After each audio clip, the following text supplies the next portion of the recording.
একটি তো দুনিয়ার জীবন, পার্থিব জীবন, আরেকটি তো আখিরাতের জীবন, পরকাল। আর এই দুনিয়া এবং আখিরাতের জীবনের মধ্যবর্তী আরেকটি জীবন আছে, যেটাকে আমরা কবরের জীবন হিসাবে জানি। কোরআন কারীমের ভাষায় যেটাকে বারজাখের জীবন বলা হয়েছে। সূরা মুমিনুনের 100 নম্বর আয়াতের শেষের দিকে এসে আল্লাহ সুবহানাহু ওয়া তাআলা ইরশাদ করেন, ওয়া মিন ওয়ারাইহিম বারযাখুন ইলা ইয়াউমি ইউবআসুন।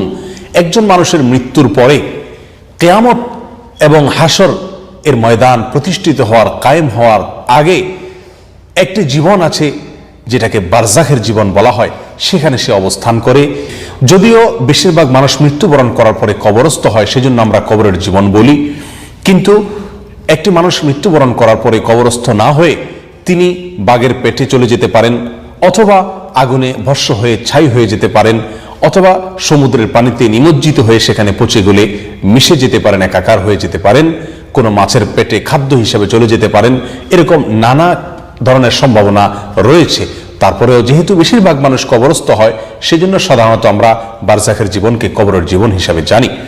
এই বারজাখের জীবন বা কবরের জীবনে একজন মানুষের অবস্থা কেমন হবে?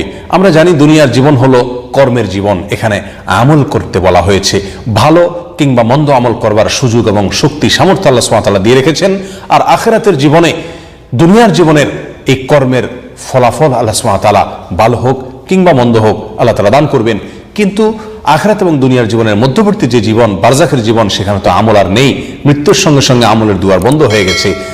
আর চূড়ান্ত ফলাফল আখিরাতে বিচার দিনে, বিচার কায়েম হওয়ার পরে, আল্লাহ সুবহানাহু ওয়া তাআলার রায় ঘোষণা হওয়ার পরেই ফলাফল শুরু হবে। তাহলে বারজাখের জীবনে একজন মানুষের অবস্থা কি হবে?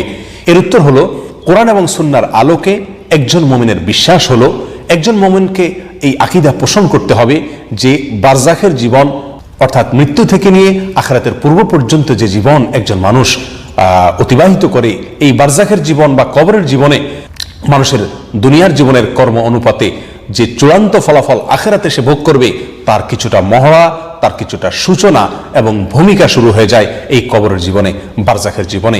আর এই জন্যই ইসলামী আকীদার একটি গুরুত্বপূর্ণ পয়েন্ট হলো, একটি শিরোনাম হলো আযাবুল কবরি ওয়া নাঈমুহু হাক্কুন, অর্থাৎ কবরের আযাব এবং কবরে নেয়ামত ভোগ করা উভয়টি সত্য। আল্লাহ সুবহানাহু ওয়া তাআলার নেককার বান্দারা কবরে নেয়ামত ভোগ করতে থাকবেন, পুরস্কার ভোগ করবেন, তারা জান্নাতের আবহ সেখান থেকে পেতে শুরু করবেন।